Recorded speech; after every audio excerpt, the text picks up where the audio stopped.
ನೋಡಿ, ನೆನ್ನೆ ಪೆಸರಟ್ಟು ಉಪ್ಮಾ ಮಾಡಿದ್ದೆ. ನನಗೆ ಕೇಳಿದರು, ಯಾರು ಅಂತ ಕಾಮೆಂಟಲ್ಲಿ ತಿಳಿಸಿ ಕೇಳಿದ್ರು, ತೋರಿಸಿ ಆಂಟಿ ಅಂತ. ನನ್ನ ಹೆಸ್ರು ಮರ್ತೋಗ್ಬಿಡ್ತೀನಿ. ಇದಕ್ಕೋಸ್ಕರ ನಾನು ರಾತ್ರಿನೇ ನೋಡಿ 1 ಲೋಟ ಅಂದರೆ ಒಂದು 200 ಗ್ರಾಮ್ ಅಷ್ಟು ಹೆಸ್ರು ಕಾಳು, 1 ಇಡಿ ಅಂದರೆ ಒಂದು 3 ಸ್ಪೂನಷ್ಟು ಅಕ್ಕಿ, ಸ್ವಲ್ಪ ಸಾಕು ಕ್ರಿಸ್ಪಿ ಬರಲಿಕ್ಕೆ.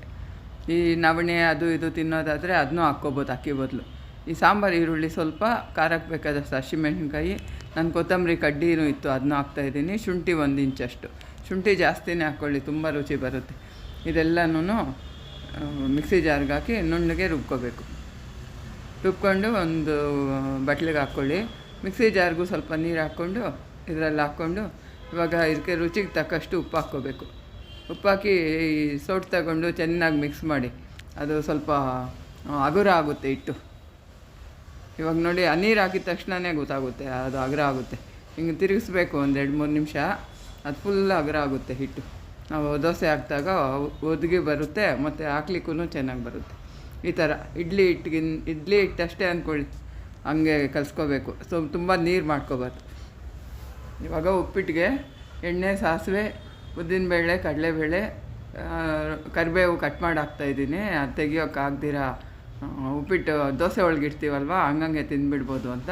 ರೌಂಡ್ಗೆ ಹಚ್ಚಿದ ಹಸಿಮೆಣ್ಸಿನ್ಕಾಯಿ, ಸಣ್ಣಗೆ ಹಚ್ಚಿದ ಈರುಳ್ಳಿ, ಇವಿಷ್ಟನ್ನೂ ಹಾಕ್ಕೊಂಡು ಚೆನ್ನಾಗಿ ಫ್ರೈ ಮಾಡ್ಕೋಬೇಕು. ಈ ಉಪ್ಪಿಟ್ಟು ಸ್ವಲ್ಪ ನೀರಾಗೆ ಮಾಡ್ಕೋಬೇಕು. ನಾನು 5.5 ಲೋಟ ನೀರು ಹಾಕಿದ್ದೀನಿ, ನೀವು ಅಷ್ಟೇ ಹಾಕಿ, ಇಲ್ಲಾಂದರೆ ಗಟ್ಟಿ ಆಗಿಬಿಡುತ್ತೆ. ಕೊತ್ತಂಬರಿ ಸೊಪ್ಪನ್ನು ಕೂಡ ಹಾಕ್ಬಿಟ್ಟಿದ್ದೀನಿ. ಇವಾಗೆ ಇದು ನೋಡಿ, ಈ ಲೋಟದಲ್ಲಿ 1 ಲೋಟ ರವೆ ಹಾಕ್ತೀನಿ, ಅದಕ್ಕೆ 1 ಲೋಟ, ಈ ಲೋಟಕ್ಕೆ 2 ಲೋಟ ಇಡ್ಸುತ್ತೆ ಅದು, ಇದು 2. ಮತ್ತು 5 ಸಾಕು ಅಂದ್ಕೊಂಡೆ, ಸಾಲಲ್ಲ ಅಂಥೇಳಿ ಮತ್ತೆ ಅರ್ಧ ಲೋಟ ನೀರು ಹಾಕಿದ್ದೀನಿ. ರುಚಿಗೆ ತಕ್ಕಷ್ಟು ಉಪ್ಪು ಹಾಕ್ಬಿಟ್ಟು ಒಂದು ತಟ್ಟೆ ಮುಚ್ಚಿಟ್ಬಿಡಿ. ಕಾಯಿ ತುರಿ ಫ್ರೆಶ್ ಆಗಿರೋದು 1 ಇಡಿ ಅಷ್ಟು ಹಾಕಿ, ಜಾಸ್ತಿನೇ ಹಾಕಿದ್ರೂ ತುಂಬ ಚೆನ್ನಾಗಿರುತ್ತೆ. ಒಂದು ತಟ್ಟೆ ಮುಚ್ಚಿಟ್ಬಿಟ್ರೆ ಬೇಗ ಕುದಿಯುತ್ತೆ. ಈ ರವೆ ನಾನು ಮೊದಲೇ ಹುರಿದಿಟ್ಕೊಂಡಿರ್ತೀನಿ, ಅದಕ್ಕೆ ಹುರಿಯೋದು ತೋರಿಸ್ತಾ ಇಲ್ಲ. ಅಕಸ್ಮಾತ್ ಹಂಗೆ ತಿನ್ನೋರಾದರೆ ಹಂಗೇನೂ ಹಾಕ್ಕೊಂಡ್ರು ಚೆನ್ನಾಗಿರುತ್ತೆ, ಏನಾಗಲ್ಲ. ನೋಡಿ, ಚೆನ್ನಾಗಿ ಈ ಥರ ಮಿಕ್ಸ್ ಮಾಡಿಬಿಟ್ಟು ತಟ್ಟೆ ಮುಚ್ಚಿಡಿ. ಮತ್ತೆ ಸ್ವಲ್ಪ ಸಿಮ್ಮಲ್ಲಿಡಿ. ಇನ್ನು ಸ್ವಲ್ಪ ಆದರೆ ಸಾಕು, ಆರಿಸಿಬಿಡಬೇಕು. ನೀರಾಗಿ ಇರುತ್ತೆ.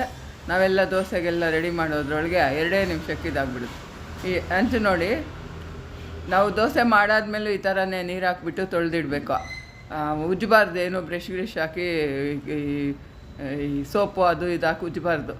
ಸ್ಟವ್ ಮೇಲೆ ಇಡಬೇಕು, ನೀರು ಹಾಕಿ ಚೆನ್ನಾಗಿ ಕುದಿಸ್ಬೇಕು, ನೀರು ಬಗ್ಗಿಸ್ಬಿಡ್ಬೇಕು, ಇಟ್ಕೋಬೇಕು. ಮತ್ತು ಮಾಡೋವಾಗ ಒಂದು ಸರ್ತಿ ಹಿಂಗೆ ಕುದಿಸ್ಕೋಬೇಕು. ಏನಾದರೂ ಓಡಾಡಿರುತ್ತಲ್ವ ಜಿರಳೆ ಏನಾದರೂ, ಅದಕ್ಕೋಸ್ಕರ ಮತ್ತೆ ನೀರು ಹಾಕಿ ತೊಳೆದಿಟ್ಕೋಬೇಕು. ಈ ಥರನೇ ಮಾಡಿಬಿಟ್ಟು ಫಸ್ಟ್ ದೋಸೆ ಅಲ್ವಾ, ಎಣ್ಣೆ ಚೆನ್ನಾಗಿ ಸ್ಪ್ರೆಡ್ ಮಾಡಿ ಒಂದು ಸೌಟು ಹಿಟ್ಟು ಹಾಕ್ಬಿಟ್ಟು ನೋಡಿ ಎಷ್ಟು ಈಸಿಯಾಗಿ ಸ್ಪ್ರೆಡ್ ಮಾಡ್ಬೋದು. ದಪ್ಪ ಇರಬಾರ್ದು ಇದು, ದಪ್ಪ ಇದ್ದರೆ ಹಿಟ್ಟಿಟ್ಟು ಅನಿಸುತ್ತೆ. ಈ ಥರ ಚೆನ್ನಾಗಿ ಉಜ್ಕೋಬೇಕು. ಇವಾಗ ಇದ್ರ ಮೇಲೆ ಒಂದು ಸ್ವಲ್ಪ ಎಣ್ಣೆ, ತುಪ್ಪ ಏನು ಬೇಕಾದರೂ ಹಾಕಿ, ಬೆಣ್ಣೆ ಹಾಕಿದ್ರೂ ಚೆನ್ನಾಗಿರುತ್ತೆ. ಆಮೇಲೆ ನೋಡಿ, ಕೊತ್ತಂಬರಿ, ಹಸಿಮೆಣ್ಸಿನ್ಕಾಯಿ, ಈರುಳ್ಳಿ, ಒಂದು ಸ್ವಲ್ಪ ಉಪ್ಪು ಹಾಕಿ ಹಿಂಗೆ ಮಿಕ್ಸ್ ಮಾಡಿ ಹಾಕ್ಕೊಳ್ಳಿ, ಒಂದು 4 ಚೆನ್ನಾಗಿರುತ್ತೆ. ಇವಾಗ 1 ನಿಮಿಷ ತಟ್ಟೆ ಮುಚ್ಚಿಡಿ, ಮೇಲಿರೋದೆಲ್ಲ ಬೇಯುತ್ತೆ ಆ ಬೇಗ. ತಿರುಗಿಸೋ ಅಷ್ಟೇನಿಲ್ಲ ಇದು. ಇವಾಗ ಇದ್ರ ಮೇಲೆ ನೀರಾಗಿರುತ್ತಲ್ಲ ನೋಡಿ, ಆವಾಗ ಎಷ್ಟು ಗಟ್ಟಿ ಆಗೋಗಿದೆ. ನೀರಾಗಿರುತ್ತಲ್ಲ, ಈ ಉಪ್ಪಿಟ್ಟನ್ನ ಹಾಕ್ಬಿಟ್ಟು ನೀವು 5.5 ಲೋಟ ನೀರು ಹಾಕ್ಕೊಳ್ಳಿ, ಕರೆಕ್ಟಾಗಿ ಆಗುತ್ತೆ. ಲಾಸ್ಟ್ವರೆಗೂ ಇದೇ ಥರ ಇರುತ್ತೆ. ಈ ಥರ ಸ್ಪ್ರೆಡ್ ಮಾಡಬೇಕು. ಈ ಥರ ಬೇಡ ಅಂದರೆ ಸೆಂಟ್ರಲ್ ಪಲ್ಯದ ಥರನೂ ಇಟ್ಕೋಬೋದು, ಅದು ಚೆನ್ನಾಗಿರುತ್ತೆ. ಇದೊಂದು ಅದೊಂದು ಮಾಡ್ಕೊಳ್ಳಿ, ಚೆನ್ನಾಗಿರುತ್ತೆ. ಇಲ್ಲಿ ನೋಡಿ ಎಷ್ಟು ಈಸಿಯಾಗಿ ದೋಸೆನೂ ಎದ್ದೇಳುತ್ತೆ. ಸ್ವಲ್ಪನೂ ಕಚ್ಕೊಳ್ಳಲ್ಲ. ಅದೇ ನಾವೇನಾದ್ರು ಸೋಪ್ ಹಾಕಿ ತೊಳೀರಿ, ದೋಸೆನೇ ಬರಲ್ಲ, ಅಷ್ಟು ಕಷ್ಟ ಕೊಡುತ್ತೆ. ಇವಾಗ ಇದ್ರ ಮೇಲೆ ತುಪ್ಪ 1 ಸ್ಪೂನ್ ಹಾಕಿ,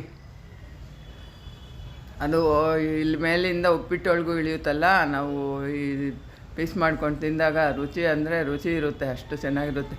ನಾನು ರಸಾವಳಿನೂ ಮಾಡಿದ್ದೆ, ಬಾಳೆಹಣ್ಣು ಜಾಸ್ತಿ ಇತ್ತು, ಕಾಯಿನೂ ತುರಿದಿದ್ದು ಆವಾಗೆ, ಅದಕ್ಕೆ ಫ್ರೆಶ್ ಆಗಿತ್ತಲ್ವ, ರಸಾವಳಿ ಮಾಡಿದೆ. ಮತ್ತು ಕಡಲೆ ಬೀಜನೂ ಕಾಯಿ ಹಾಕಿ ಚಟ್ನಿ ಮಾಡಿದ್ದೀನಿ. ಹಸಿಮೆಣ್ಸಿನ್ಕಾಯಿ ಹಾಕಿದ್ದೀನಿ ಇವತ್ತು. ನಾನು ಯಾವಾಗೂ ಕಡಲೆ ಬೀಜ ಚಟ್ನಿಗೆ ಒಣಮೆಣ್ಸಿನ್ಕಾಯಿ ಹಾಕ್ತೀನಿ, ಇವತ್ತು ಹಸಿಮೆಣ್ಸಿನ್ಕಾಯಿ ಹಾಕಿದ್ದೀನಿ. ಉಪ್ಪಿಟ್ಟು ಹಾಕಿ ನೋಡಿ, ಘಮ ಹೆಸರು ಕಾಳಿಂದು ಎಲ್ಲ ಸಿಗುತ್ತೆ ನಮಗೆ ಘಮ. ಇವಾಗ ಬಿಸಿ ಇದೆ, ಬಿಸಿ ತುಂಬ, ಕಟ್ ಮಾಡೋಕ್ಕೆ ಬಿಸಿ ಆಗಿಬಿಡುತ್ತೆ. ನೋಡಿ, ತಗೊಂಡು ತಿನ್ನಿ, ಸೂಪರ್ ಅಂತೀರ, ಮಾಡ್ಕೊಂಡು ನೋಡಿ.